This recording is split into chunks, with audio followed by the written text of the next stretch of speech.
Hey, Lizzie, what brings you here? Hey Peter.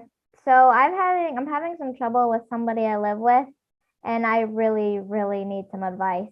He is very hard for me to live with. He does things that I just don't even understand why. Like things that don't affect him make him very angry for some reason. Like my towel, if it ever hits the ground, like ever, watch out. Like I don't understand why, but it's a very big deal. Or if my room isn't clean, he'll take a trash bag, pick up everything in my room and just hide it in my house, like stuff that I need on a daily basis. Like I just don't have it. Or if my shoes, they're like not on the rack for some reason because I didn't have time to put them on the rack, he will throw them into the yard and I can't get them because I don't have shoes. It's just, I don't understand. And the worst part, everything, all of those examples, he will give you a Bible verse on why that is the worst thing ever. Like, I don't understand. Like, the Bible verses back him up. It just, you know, I don't know. I mean, at least he reads the Bible. I don't know. Do you think I'm being too hard? Maybe. I guess no one's perfect. I don't know. Lizzie, Lizzie, I can't believe what I'm hearing. Thou who rejects process improvement and shuns those who are trying to make you a more efficient human. How often has this person desired to turn you into a productive member of society and gather you under their wings? You, Yeah. you, Lizzie, you were not willing. You know why you're not willing? Because you're lazy. You're unappreciative. Okay? You need to stop asking what this person can do to make your life better, but what you can do to make their life better. You're a slob. Sounds like this person's a godsend. Wake up What? every day, okay? I want you to wake up Okay. and I want you to move through your activities Okay. and I want you to get a stopwatch. And you got to think, how can I do this better, quicker, faster, more efficiently, more productively? Because that's kind of, the next step. That's how you grow. And this is what this person's trying to do. All right? Okay. I think I can do it. You got it? Yeah. All right. And by the way, I like this guy. If he is interested in a job, I'm expanding my practice. So you just let him know. I'd love to have him on my team. He might be interested. I will. Yeah, yeah. We'll talk negotiations, all right? Okay. All right. Have a good one. Bye, Peter. I was gonna start by saying welcome to part 5 in a series called Relationship Hacks, where we're talking about how to repair relationships. And I was gonna start by saying because there's so much bad advice out there. But after watching that video, I think there's great advice out there, to be honest, okay? Because I feel like that guy knew what he was talking about. But for the rest of us, we are talking about a series called Relationship Hacks, where we are talking about, as it says up there on the screen, is about how to fix broken relationships, because starting relationships is easy, but repairing them when they get broken isn't so much. And our theme verse for this past 5 weeks has been this. Romans chapter 12:18 says this. It says, if it is possible, as much as depends on you, live peaceably with all men. If it is possible, as much as depends on you. So right off the bat, we know there'll be some things that don't depend on us, that's not possible, but as much as depends on us, we will live peaceably and live in reconciliation with all men. What we've been doing for the past several weeks is each week looking at a relationship hack. One way that we can invest in our relationships to fix or repair that which is broken. And just like the verse says right there, it's as much as depends on me. Because we want, when all is said and done, we may not have reconciliation with everyone. We may not be best friends. We may not be able to have Thanksgiving dinner all as a family. But when all is said and done, we want no regrets. I don't want it to be because I didn't do my part. I don't want it to be because I didn't go the extra mile. And the way that we are going to do that is by, like I said, each week, one relationship hack to be able to get to that point. What we don't want to do is be the people that say, you know what? I did my part. That relationship is broken. That relationship is strained. I did my part. You know what? Like, it's not on me at this point. It's on them. I did my part. I sleep easy because you know what? And I walk away. We don't want to be those kind of people. Now, with that said, as I've caveated every week of this series, I'm telling you right off the bat, there are some relationships where it is unwise and unsafe to go to pursue reconciliation. I admit that. But that's the exception. And I think sometimes we rush to that point. And I'm saying, yes, some relationships unsafe, emotionally, physically, whatever it may be. Some relationships unwise. I agree. Let's put those on the side. I'm not talking about those in this series. I'm talking about the rest, because those are the exception. And in every one of the rest, we must learn how to reconcile. Because did you know that reconciliation, if you wanted to dumb Christianity down to one word, and you want to say, what is the essence of Christianity all about? I would say the word reconciliation. St. Paul says it this way in 2 Corinthians chapter 5, verse 18 and 19. He says, watch how many times he says the word reconcile. He says, now all things are of God, who has reconciled us to himself through Jesus Christ, and has given us the ministry of reconciliation. That is, that God was in Christ reconciling the world to himself, not imputing their trespasses to them, and has committed to us the word of reconciliation. You see, every time you come to church, what St. Paul is telling us, every time you come to church, you are celebrating God's reconciliation. You're celebrating that God didn't stop and say, you know what? Well, it's on them. I did my part. I gave them the law. I gave them the commandments. I told them not to be, not to disobey. I told them to just be obedient. God didn't do that. God went out of his way. He went the extra mile, the extra 2 miles, the extra 3 miles to be reconciled, that we could be reconciled to him. And now he says, you guys call yourselves my disciples, right? Like you call yourselves my disciples. You call yourselves my followers. So therefore, the way I look at it, I don't have an option. Like if I call myself Christian, like if I'm not a Christian, I can pick and choose. And I can say reconcile, not reconcile. That's fine. But if I'm a Christian and I believe that God sent his son to reconcile this relationship, I don't have a choice. I don't get to say, you know what? Well, I appreciate that, but that person gets no reconciliation. I don't have the choice to close the doors. Because as much as depends on us, if it is all possible, as much as depends on us, we will do our part. We will do our part to live at peace with all men, because that's what our Savior did for us. Now you're asking yourself, what can I do? I've done everything that I could. Well, that's what I'm saying. In this series, let's go quick recap. We've discussed 3 relationship hacks, 3 things that you can do. Because the person who says, I don't know what I can do, well, I'm going to give you 3 options, and I'll give you the 4th one today. So let's recap. Number 1, repeat after me. I will come back to. I didn't hear anybody repeat after me. When I say repeat after me, you repeat after me. And this includes you over in Leesburg. I want to hear you repeat after me. Repeat after me. I will come back to, not get back at. I will come back to, not get back at. No more payback, no more revenge, no more get even, no more, none of that. No more settle the score, no more retribution, none of that stuff. That's not what God did for us. What God did for us is he said, I'm coming not to get back at you. I'm not sending my only begotten son into the world to get back at you, but to get you back. So he came back to us. We talked about that in week 1. Week 2, I will own my slice of the blame pie. Repeat after me. I will own my slice of the blame pie.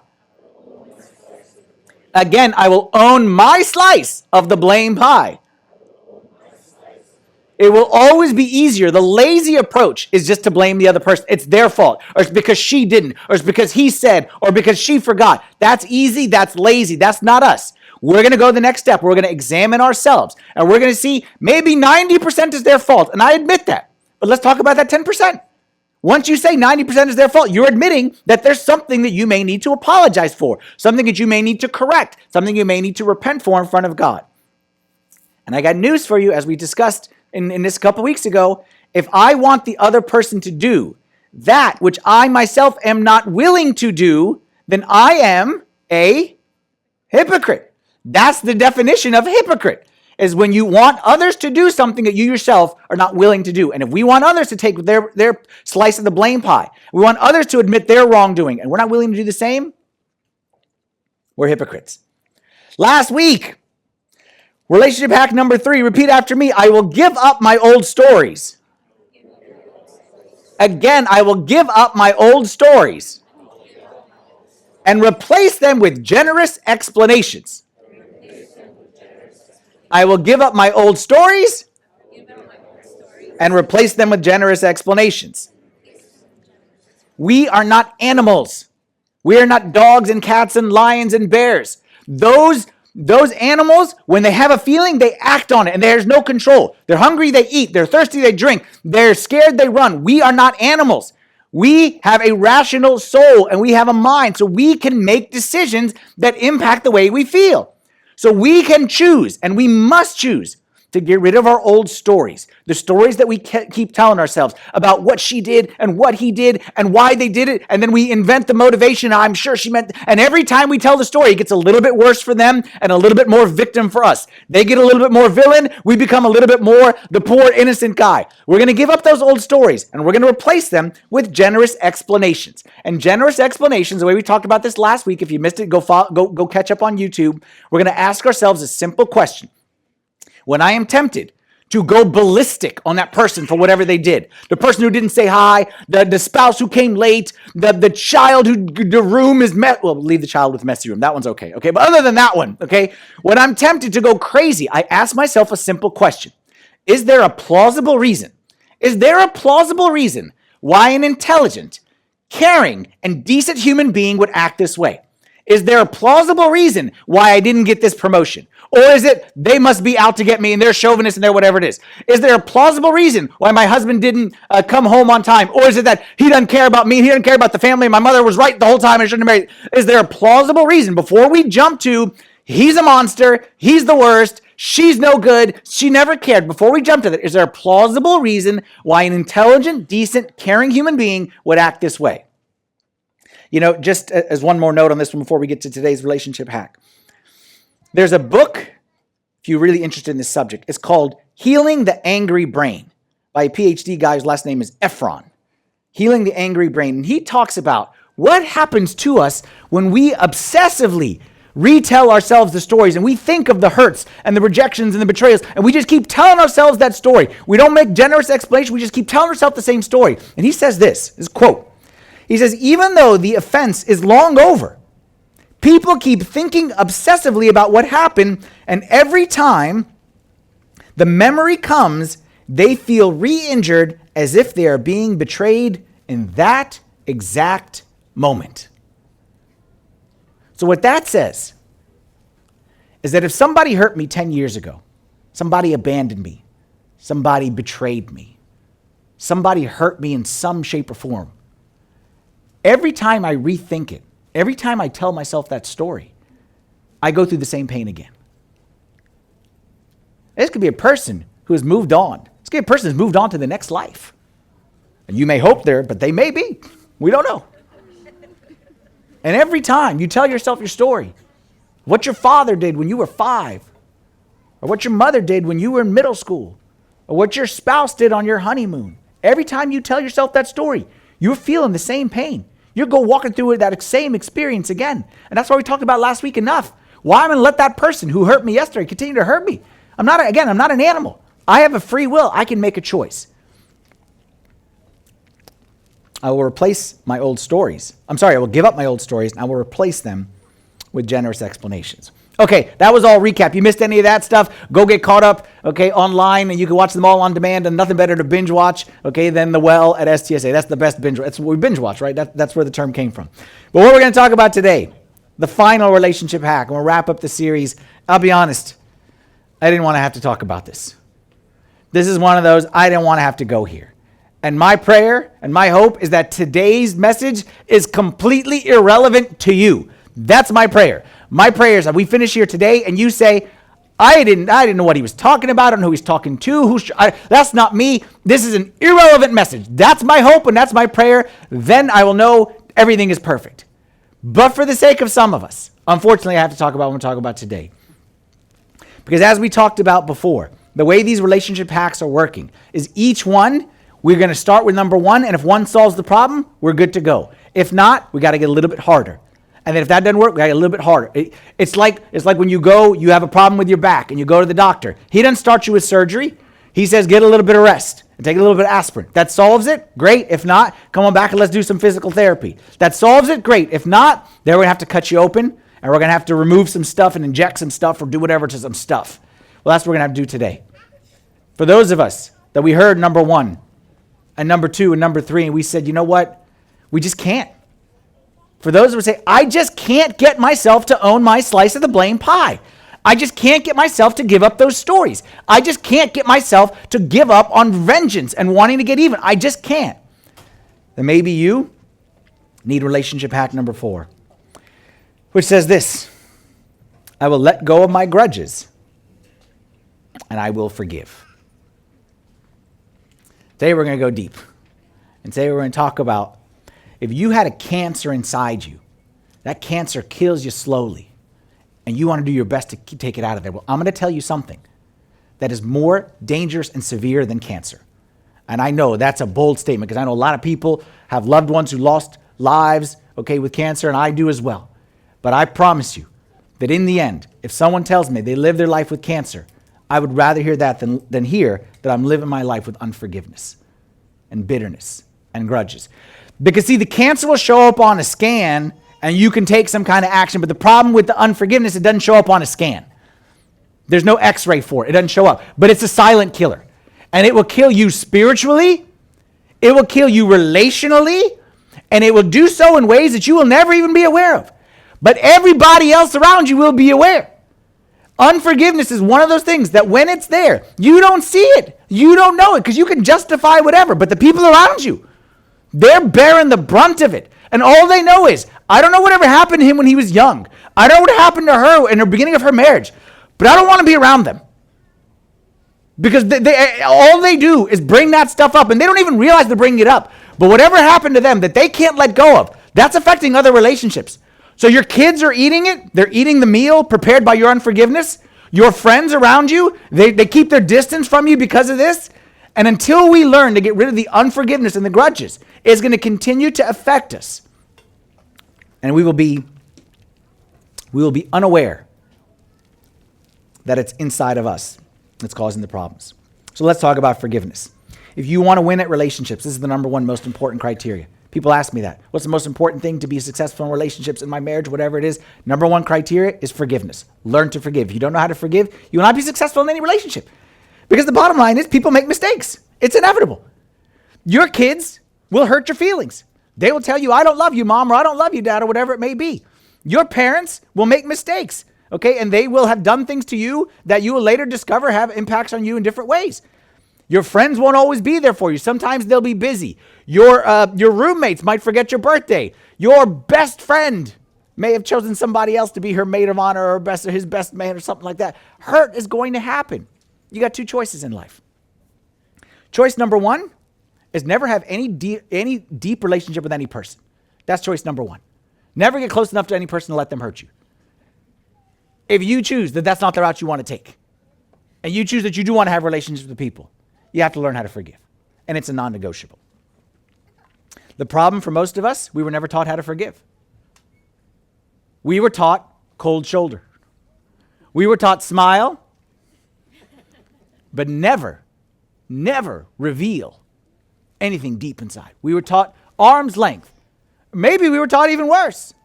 Maybe we were taught passive aggressive. Maybe we were taught aggressive. But I'm telling you, we got to learn how to forgive. And if we're parents, side note for parents, we need to teach our children how to forgive. And if we ourselves are modeling unforgiveness, we are doing a great disservice to you know who we're doing a disservice to? Ourselves. Because there's going to come a point in time, trust me, I'm a priest, I hear confessions. Your kids are going to come in confession and say, my mom or dad, they did this, and they did that. That's what they're going to say. It's all of our greatest nightmare, but all of our kids do it. And you want your kids to know how to forgive. And if you are not giving them an example of how to forgive, if you don't forgive your mom, and you don't forgive your dad, you are doing yourself a great disservice. Or just be a perfect parent. There's your two options. Just be perfect. Don't make any mistakes. You're only hurting yourself when we don't forgive. Not forgiving someone in the hopes of that'll show them, that'll teach them. Not forgiving someone is the equivalent. Is my microphone? Check these. We gotta have one.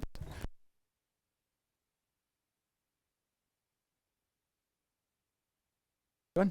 There we go. That's actually the same one that I started with. So let's see how this goes. Every week we have to have a weekly microphone interruption. So not forgiving, in the hopes of, you know what, I'm not going to forgive them. I can't forgive them. I can't let them get away with. I want to, this idea that we're going to show them by not forgiving. This is the equivalent of take a hammer, go to this person's house, take a hammer, hit myself in the head with it many times in their living room, and get blood on their floor. That'll teach them the message. That'll teach them to mess with me. Look how I got their carpet dirty. That's what we do to ourselves. When we hold on to grudges, we destroy ourselves in the hopes that that'll make them feel bad. And I'm saying you're better than that. You're smarter than that. Hebrews chapter 12, verse 14 and 15 says, pursue peace with all people. Pursue peace with all people and holiness, without which no one will see the Lord. Looking carefully, lest anyone fall short of the grace of God, lest any root of bitterness springing up cause trouble, and by this many become defiled. The key part there is looking carefully. That's what I want us to do. I want us to look carefully. And don't just run and say, I've forgiven, I'm fine. I want us to look carefully. Because if not, lest we're going to end up ourselves in a bad situation. We're the ones who are going to suffer. We're the ones who are going to pay the price. I don't know how many times I've said this sentence. I probably told you in confession of every come to me. Forgiveness is not for the sake of the other person. Forgiveness is for the sake of me and you. Forgiveness is not for the sake of the other person. We don't forgive because we feel bad for the offender. We forgive not because the offender deserves it. We forgive because we deserve it. Let me say it this way. Did you know that the quality and quantity of my relationships will depend on my ability to let go, move on, and forgive? If relationships are the most important thing, when all is said and done, the quality and quantity of your relationships will depend on your willingness to move on, let go, and forgive. Now, I can feel there's an emotionally charged topic. I can feel the tension in the room. So let's try to deflate the situation right now, okay? I realize I say forgive, and you take it, and I couldn't. I get it. I've heard the stories. I know they're horrible. I get it. It's impossible to forgive them. They're bad. But just humor me for a second. Let's go systematically, can take some of the pressure off, and let's define what do we mean by forgiveness. Because maybe I'm telling you forgive, you're saying I can't. Maybe you and I don't have the same terminology. Maybe your definition of forgive is something that I don't know how anyone could say that. So let's go with a definition. So first, what I want to tell you is what forgiveness is not. So we're going to go true and false right now. True and false, 4 things. You shout out the answer when I put this up on the screen. Number 1, true or false? A person should not be forgiven until he or she asks for it. True or false? False is the right answer because forgiveness is not conditional. Forgiveness, we say things like, that's not fair. I can't forgive them. They need to learn a lesson. Can't let them get away with. Okay, that's fantastic. But here, as I said a minute ago, my goal is not to hurt the other person. My goal is to help myself find healing. So if your goal is to hurt the other person, I agree. Forgiveness is not the way to go. But that's not my goal. If your goal is not to heal yourself, then yeah, you and we're talking about different topics. I'm not talking about them. I don't care about them. They hurt me. Why do I care about them? I care about myself. And forgiveness, follow me, don't misunderstand what I'm about to say, can be a very selfish thing. I'm not saying in a negative way. I'm saying in a positive way, like it's a for myself thing that I do, not for the sake of the other person. So don't ask yourself, do they deserve forgiveness? Ask yourself, do I deserve forgiveness? And I believe the answer is yes. True or false? Number 2, forgiving includes minimizing the offense and making excuses for the offender. True or false? False. Forgiveness has nothing to do with excusing. Like, the goal here isn't to say, so-and-so betrayed you, so-and-so abandoned you, so-and-so abused you. And I'm not trying to get you to say, that was no big deal. Yeah, I hardly even noticed it. Oh, was I abandoned? Oh, yeah, I was. I'm not, that's not what I'm saying. No one in their right mind would say that. Like, I can't go to someone who's been abused, someone who's been betrayed, someone who's been rejected. I can't say that. And you know the example? Did Jesus minimize offenses of others? Did Jesus say that sin, not that big a deal? It's not that big a deal. Is that what Jesus did? Jesus did the opposite. Jesus said, the big sins, the little sins, they're all big in my eyes. Forgiveness is less about the sin and more about the sinner. Jesus cared less about the offense and he cared more about the offender. So it's not minimizing the sin or excusing it by any means. True or false? Number 3, forgiveness includes restoring trust and reconciling the relationship. True or false? Forgiveness includes restoring trust and reconciling the relationship. I stumped you there for a second. False! Forgiveness is not the same as reconciling. And we talked about this the very first week. We talked about how we will always strive for reconciliation. That will always be the goal, but we can't accomplish that. That's why St. Paul said, if it is possible, as much as depends on you. Relationships, I'm at most 50% of the relationship. And if it's like 3 people involved, I'm only a third. So I can't control the parts. I'm not talking about putting together a Lego thing where I control all the pieces and just get it. I'm talking about relationships. So I can't control the other person, but I can control myself. So forgiveness has nothing to do with restoring the trust and reconciling the relationship. Let me say it another way. Forgiveness is in an instant. Reconciliation takes time. Forgiveness is my job. It's on me 100%. Has nothing to do with you. I can forgive without any input from you. But trust and reconciliation, that's your part. Or at least that's our part together. That's something that does take time. That's something that does require the other person to show potentially remorse, potentially. I'm not focused on that here for today. But forgiveness and reconciliation are not the same thing. One you can do today. And that's what I'm talking about. And then the last one, true or false, number 4. You haven't really forgiven until you've forgotten. True or false? False, that's good. I'm glad, because you may have heard me say this before. How many of us, show of hands, how many of us grew up in a home, or maybe still our home, and we got that picture of Jesus? You know the picture of Jesus with the nice face and the nice eyes, and it says at the bottom, in quotes, when I forgive, I forget. Who's seen this picture knows what I'm talking about? Very good. How many still have it in their house right now? Maybe anyone on their phone? Okay, put it down right now, okay? Take it down. You know why? It's quotes, but there's no reference. You know why? Because Jesus never said it. Jesus never said, when I forgive, I forget. And I'm telling you, that picture has messed up more people than anything else, because that picture sets us an impossible goal. I'll show you it's impossible. Everybody look at your shoes. Everyone look at your own shoes. Look at your shoes. Everyone see their shoes? Can anyone not see their shoes? Everyone can see their shoes. Okay, now look back at me. I want you now to forget the color of your shoes. Go ahead. I command you, forget. And I want you to pray really hard and believe and fast and read your Bible so that you can forget the color of your shoes. I can't command you to forget. And in fact, probably some of you didn't know what color your shoes were till a minute ago, till I told you to forget it. You can't command somebody to forget. Imagine going to somebody who was abused as a child, somebody who had a drunk driver take the life of their child and say, you have to forget that. What? I can't forget it. But you can't forgive it. Because forgiveness has nothing to do with forgetting. The more you try to forget, in fact, the more you end up remembering. So we're not going to talk about forgetting. And don't let anyone tell you need to forget. If you've been hurt, you've been hurt. Now, I think it'd be great if you could forget. I think that's a fantastic goal to strive for. But again, that's a process. But forgiveness? So what is forgiveness? If we had to come up with a definition of what forgiveness is, I'm going to say that forgiveness is canceling the debt. Forgiveness is canceling the debt. You show me a bitter person. You show me an angry person. You show me an unforgiving person, and I will show you a person who feels owed something, who feels like somebody owes them something. Think about it from a banking perspective. The word forgiveness, okay, if you go to a bank and you have a loan, and I owe, $300,000 on my house, whatever it may be. When all is said and done, the bank says to me, the loan is forgiven.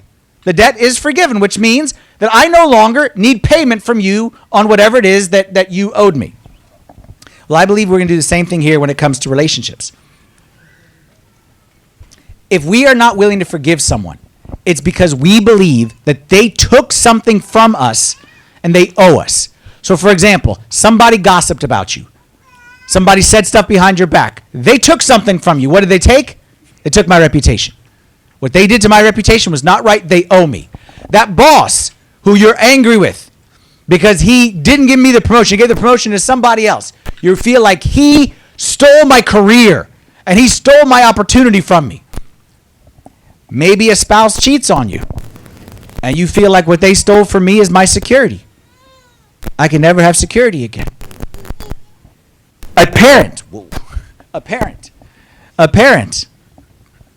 who abuses emotionally or physically. You feel like they stole my childhood. They stole my innocence. They owe me. That's why we say expressions like we need to get even. And we say expressions like we need to get even. We say expressions like we need to get even. There we go. Here we go. We say expressions like we need to get even. No. We say expressions. Let's stick back to this one. We say expressions like we need to get even. It means they took something and I'm going to take it back. And I'm not going to forgive them. And I'm not going to let go till I get back what they took. But help me out here. We're intelligent people. Most debts, can they ever be repaid? I told you a minute ago, someone stole your childhood. Can that be repaid? Someone stole your security, your peace. Can that be repaid? Someone stole your reputation. Can that be repaid? The problem with this approach of holding on is we put our healing in the hands of the offender until they correct the mistake. I'm going to continue, like I said, hammer in the head, hammer in the head, hammer in the head. Until they correct it, I'm going to continue to suffer. And that's why I say you're better than that. You deserve better than that. And because I believe you deserve better, I'm going to challenge you today to forgive, to cancel the debt, to say what this person owes me. They took this, they stole this, they owe me this, but I forgive the debt. I don't need to collect on it anymore. I cancel the debt. Now let's go for a story from the scripture right here where Jesus makes this clear, because I realize this is a tough concept, and like I said, it's an emotionally charged topic. I get that. But Jesus, as he always had a way of doing, told a story in Matthew chapter 18 to perfectly address this point, to make it clear for them. Because I'm telling you, cancel the debt and forgive, and you're like, never, Father Anthony, never. Okay, and Jesus said, let me tell you a story. And the story is in response to a discussion that he was having with Peter, his beloved disciple, who asked about this issue of forgiveness. Peter said this, Matthew 18:21. It says, then Peter came to him and said, Lord, how often shall my brother sin against me and I forgive him? Up to 7 times? And the way it was in the Jewish culture was they were instructed to forgive 3 times, like a 3-strike system, and then you're out. Okay? So you hurt me, I forgive. You hurt again, I forgive. Your 3rd time, that's it, you're out. So Peter's coming and saying, like, all these other schmucks forgive 3 times. But me, Lord, you know I'm better than him. I walked on water. Like that guy, he never walked on a lake. Like I'm walking on the sea. Like, you know. So like, you know all these other guys. You know all the other schmuck disciples. But me, I'm like the good one. So Lord, and he probably said it with a loud voice so others would hear him, how often should I forgive? Like how often do I? 7 times? And Jesus, as he often did, smiled, and he responded in verse 22. Jesus said to him, I do not say to you 7 times, but 70 times 7 times. To which Peter probably was like, I beg your pardon? Like Peter thought he was getting extra credit with the 7. And then Jesus tells us this story. Verse 23. Therefore the kingdom of heaven is like a certain king who wanted to settle accounts with his servants. And when he had begun to settle accounts, again, notice the banking terminology. When he had begun to settle accounts, one was brought to him who owed him 10,000 talents. But as he was not able to pay, his master commanded that he be sold with his wife and children and all that he had, and that payment be made. Now, before you jump and say, what an evil master, the story says someone came and took out a loan for 10,000 talents. Let's call that $10,000, okay? Someone came and took out a loan for $10,000. He was unable to pay. The banker wanted to, quote, get even, but not in an evil way, in a right way. Like, you owe me $10,000. You can't pay me back. That's like an issue. Like, no one's going to go to the bank and say, you know what, I can't pay my mortgage. And the bank will be like, okay, I forgive you. Like, that's not going to happen. The bank will say, I'm going to take your home. I may take your car. And if I want your children, I may take them as well. And no one would say the bank is being evil. The bank is doing just what's right. Because if you owe somebody something, you need to pay them back. So far, everything is fine. The master's not being evil. The master's simply settling the debt that is owed to him. The servant didn't have the money. So the servant did the only thing he could do, which is verse 26. The servant therefore fell down before him, saying, Master, have patience with me, and I will pay you all. Then the master of that servant was moved with compassion and released him and forgave him the debt. So you see again this word canceling the debt with forgiveness. The servant came and begged for mercy. And notice, he didn't say, give me more time and I'll pay you. He didn't promise, no, I promise I'll get it in time. Because he knew this is a debt that could never be paid. So he just said, forgive me. And the master said, sure, I forgive you. Story goes on, verse 28. But that servant went out and found one of his fellow servants who owed him 100 denarii. What are the odds? Same day, he finds one of his servants owed him. So one guy was forgiven $10,000. This guy owes him 100 denarii. Let's call that $50.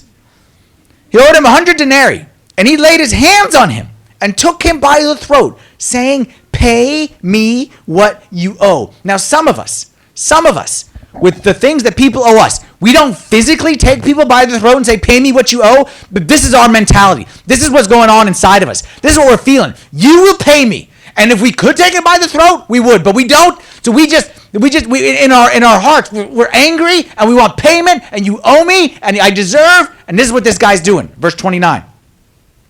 So his fellow servant, again, deja vu, his fellow servant fell down at his feet and begged him, saying, have patience with me and I will pay you all. What are the chances? This guy owes $10,000, forgiven. Walks out the door, someone owes him $50. And the guy says, forgive me. Well, the answer should be very clear what he says next. Should he forgive him? Of course. This is the no-brainer of all no-brainers. This is the no-brainer of all no-brainers. You just forgiven $10,000, man. The guy owes you $50. Give him the $50, let it go. Watch what happens, verse 30. But he would not. He would not, but he went and threw him into prison till he should pay the debt. Now again, does this servant have the right to collect payment from the other servant? Does he have the right? Yes. But anyone in their right mind would look at the story and say, what? After you were forgiven and you were so... And that's what the disciples are all thinking. Verse 31. So when his fellow servants saw what had been done, they were very grieved. And they came and told their master all that had been done. Then his master, after he had called him, said to him, you wicked servant, I forgave you all that debt because you begged me. Should you not also have had compassion on your fellow servant, just as I had pity on you? And I want to make this very personal, and I want you to think of the person that you are angry at. And I want to ask you the same question. Read it again off the screen here. I want you to see this. Should you not have also had compassion on your fellow servant, just as God had pity on you? And every single person listening to this story, as Jesus is telling it, is saying, yes, of course. Of course, the person should have had compassion. That's why verse 34. And his master was angry and delivered him to the torturers until he should pay all that was due to him. Disciples heard the story. And they said, yes, this is great. This is a great story. That servant deserves that. And then Jesus brings it home. This is often what Jesus does. He gives what I like to call zingers. Jesus gives little one-line zingers that cut you straight to the heart. He told this nice, cute story about a servant and another. He told a once-upon-a-time story of like people in a far, far, far away land. And then he comes back with the zinger in verse 35. And he brings it back to the original question that Peter asked. Remember the question that started this, Peter? You were asking how often you should forgive your brother. You remember that question you were asking? Verse 35. So my heavenly Father also will do to you if each of you from his heart does not forgive his brother his trespasses. Boom. So my heavenly Father will also do to you if each of you from his heart does not forgive his brother his trespasses. Now, I know what I'm about to say is very obvious, but just for my sake, humor me right here. There's 3 characters in the story. There's the master, there's servant number 1, and servant number 2. Those are 3 characters, right? The master is who? Who does the master represent? God. That's the easy one. The rich king who owns all, who has many servants. The first, the master, that's God. Servant number 1, who owed the 10,000 talents. Who is that? Okay, us, but I'm going to be more clear in case some of you are not convinced. The first servant is anyone who has been forgiven a debt that they cannot repay from the master. So anyone who has been forgiven a debt that they could not repay from God. So if that's you, then that's you. If you say that I don't owe a debt to God and he didn't do anything for me, that's fine. That's between you and him. You probably got a bigger debt than you realize, but that's fine. But anyone, servant number 1, is anyone who has been forgiven a large debt by the master, who we said is God. Who's servant number 2? Is anyone who is in debt to someone who's been forgiven by God. There's God, there's someone forgiven by God, and then someone who owes something to someone who's been forgiven by God. You put yourself in the story. You ain't number 1. You ain't the God one. So I made it easy for you. Servant number 2 is anyone who owes a debt to me. Servant number 2 is anyone who's embarrassed me. Servant number 2 is anyone who has offended me. Servant number 2 is anyone who has abandoned me when I was younger. Anyone who ridiculed me when I was at a low point. Anyone who wasn't there. Anyone who forgot my birthday. Anyone who didn't choose me to be in their wedding. Anyone who voted for him or didn't vote for him or whatever. Like anyone who has offended me or disagreed with me or owes me. Anyone. That's servant number 2. And the verse is very clear. So my heavenly Father will do to you if you also from your heart do not forgive your brother your trespasses. Now some of you are sitting there thinking, Father Anthony, what a terrible thing to say. What an insensitive thing for me to say. You're talking about people who've been abused. You're talking about people who have been hurt really badly. And you're talking about just letting it go and forgiving? Well, listen carefully to what I'm saying. Jesus in this verse, and what I'm saying, the same thing. I am not saying if you do not forgive, God will punish you. I am not saying that. I'm saying if you do not forgive, you will punish yourself. You are punishing yourself. I'm not saying, just like gravity, I'm not saying if you jump off the building, I'm going to kill you. I'm saying if you jump off the building, you're going to kill you. If you choose not to forgive, it's not God punishing. It's you punishing yourself. And I'll go even further. And I promise you, what I'm about to say, I promise you, I have said this to people who have told me the worst hurts. The worst. People come to me in confession and tell me awful things that people did to them when they were younger or are doing to them now. And I say the same thing because I don't see a loophole in forgiveness. I don't see a workaround. So I say the same thing I'm about to say to you. Listen carefully. The most self-destructive thing you can do in life is choose not to forgive. The most self-destructive thing you can do in life is choose not to forgive. Self-destructive to your spiritual life, to your marriage, to your children, to your career. The most self-destructive thing you can do. I'll go even further. Your enemy hurt you. But I promise you, what you do to yourself is 10 times greater harm than anything your enemy could have ever done to you or will ever do to you. You harm yourself more by holding on than anything they could have ever done. You don't believe me? Matthew chapter 6, verse 12, which we just read a few moments ago for those who are here during the divine liturgy. We read this. When Jesus gives us the prayer, the Lord's Prayer, he tells us to pray, forgive us our debts as we forgive our debtors. So did you know that every time you pray the Lord's Prayer, you say, God, forgive me the same way I forgave. Forgive me for when I lied to my friend, the same way I forgave my friend when she lied to me. Oh, wait a minute. I didn't forgive her. I hate her. I tell everyone what a horrible person she is. Forgive us, Lord, as we forgive others. That's what you're praying. I'm not doing that for you. That's what you're doing. He goes on, verse 14. Again, we just read this a few moments ago. For if you forgive men their trespasses, your heavenly Father will also forgive you. But if you do not, if you do not forgive men their trespasses, neither will your Father forgive your trespasses. Like, come on! Your cruelest enemy cannot hurt you in a way that you can hurt yourself by choosing to hold on. They're done. They've hurt you. Forget about them. The question is, are you going to continue to hurt yourself? Because whether you realize it or don't realize it, your forgiveness is tied to theirs. Your sin is tied to theirs. Your willingness to let go is connected to your Heavenly Father's letting go of your sin. And that's why I'm saying is, yeah, they may not deserve it, but you deserve it. And that's why I challenge you to forgive. Let me say it this way. When you forgive, you in no way change the past. But you sure do change the future. Yeah, I agree. That's worth taking a picture of. I agree. When you forgive, you in no way change the past. But you sure do change the future. And the people around you will thank you. Your spouse will thank you. Your children will thank you. Your grandchildren will thank you. Your coworkers will thank you. Everyone will thank you. Because when you forgive, you become a better person. You become an easier person to deal with. You become a more pleasant person when you let go of the grudge.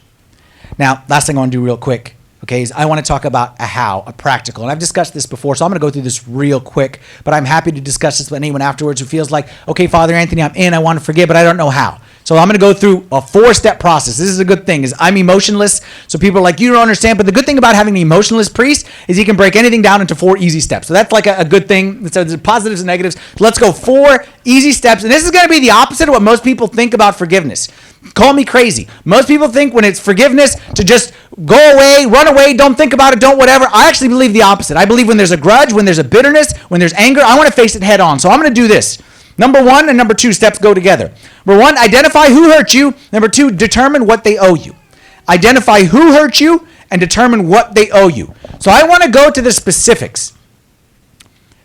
Because what I don't want to do, a general forgiveness will not heal a specific hurt. A general, I forgive everyone for everything they've ever done at any point in my life. That's not going to cut it. What I need to do is I need to go specifically. Again, like the bank. I need to see who is it that's involved and what is it exactly that they owe me? What is it that they took from me? And I want to focus on this step right here and not so much what they did, but what they took, what I feel is owed. Step number 3, simple. Cancel the debt. So I'm going to get a piece of paper. I'm going to say so-and-so's name. I'm going to say this is what they took. And then I'm going to say cancel the debt. And I encourage this to be done in writing because I like things in writing because when it's writing, it's clear. When it's writing, it's memorable, and you'll see by step 4, the writing is important. I want to be specific. Who did what is it they took, and then I want to write underneath there. This day, and I would put the date on it, and I would sign it like you do at the bank. Debt is forgiven. Debt is canceled. And for those who have the handouts in front of them, okay, I put at the bottom of a handout a sample little prayer, okay, that you can say and that you can write out, which I would encourage you, okay, if you're struggling with this. But I want to make it specific. And then number 4, dismiss the case. And this is the most important of all. This is why you need it in writing. Dismiss the case means you today, I'm up here and I'm preaching and you're reading the verses and I'm moving and your heart is moving. So you're like, I'm in, I'm going to forgive. And that may last till about Thursday. But then on Thursday, something may come up. And at that point in time, you got to make a decision. Are you going to reopen the case? Like if I go to the bank and the bank says, okay, your loan is forgiven, I ain't just going to walk out of there. I'm going to say, excuse me, can you give me that in writing? Because I don't want some new guy to show up in a week and say, actually, you owe us this. Be like, no, someone promised me. They said, I promise you, you don't owe us anything. Like, I don't want to promise you. I want something in writing that I can look at. And I'm telling you the same thing. You write on a piece of paper, who took what? What is it that they owe you? I dismiss the case. I cancel the debt. And I'm going to hold on to that piece of paper. And anytime the thoughts come up, the feelings come up, the emotions come up, because I'm telling you, forgiving doesn't mean that you're going to forget, like we talked about. Forgiving doesn't mean that the emotions are gone. When the emotions come back up, I go back to that piece of paper and I say, I hate so-and-so. They're the worst. But you know what? On February 27, 2022, I canceled the debt. I don't have a right to collect on it. It's been canceled. That's why sometimes I tell people to write this all out, cancel the debt, and they're like, okay, then I'm going to burn it in the fire. I'm like, no, please don't burn it in the fire. I'm going to nail it to the cross, okay? I don't know, you have a cross? Do you want to, it's fine. But I would encourage you to do the opposite. I would encourage you to put it in one of those little manila folders and keep it in your desk. That's what I would do. Anything important, I keep it in a manila folder. I would do that. So that when the emotions come back up, you look at that piece of paper and say, you know what? Even if I wanted to collect, I forgave. You know, when Jesus hung on the cross, you remember he said many things from the cross. And one of the things that he said at the very end is that it is finished. Remember he said that? It is finished. And that word, it is finished, is actually one word, okay, in Aramaic when Jesus spoke it. And it's the same word when a prisoner would commit a crime. So let's say I committed a crime, I stole, $100. They would try me, and they would write my crime on a piece of paper.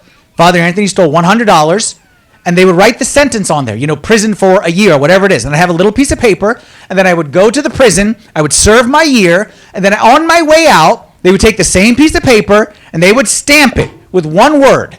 And that word is, it is finished. So that when I'm in the street and someone says like, there's a criminal, arrest him. It is finished. It is finished. You can't put me back in prison because it's finished. It's proof, it's my receipt that I did my time. I think we need the same thing. I think we need an it is finished piece of paper that says whatever this person did, I'm not collecting anymore. Debt is done. It is finished. That's what Jesus did for us. Last thing I want to say right here, and I know I'm past my time. Ephesians chapter 4, verse 31 to 32 says, let all bitterness, wrath, anger, clamor, and evil speaking be put away from you with all malice, and be kind to one another, tender-hearted, forgiving one another, even as God in Christ forgave you. Forgiveness doesn't mean excusing.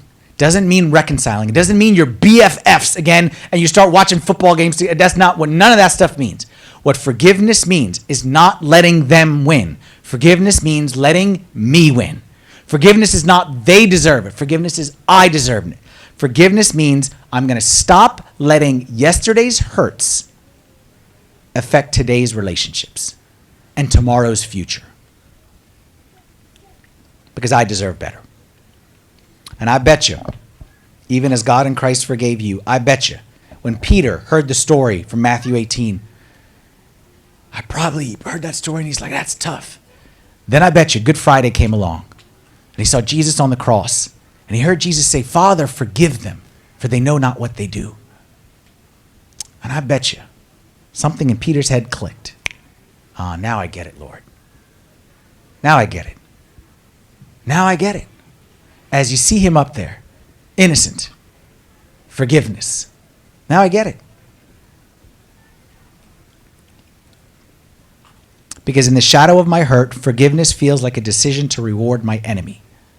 But in the shadow of the cross, it makes sense. I'll leave you with this thought. Anyone unwilling to forgive is usually thinking of what was done to them, not what was done for them. And my prayer today, especially as we start Lent and we approach the cross of Christ, my prayer is that we can all find healing through this Lent. And specifically that we find healing through forgiveness. Because until we let go, move on and forgive, we are only hurting ourselves from finding true healing in the cross of Christ. Thanks for joining us here today. You can find us on any social media platform and feel free to share a message that inspires you with family and friends. If there's anything we can do for you, visit our website and let us know how we can help or how we can pray for you. Have a great day.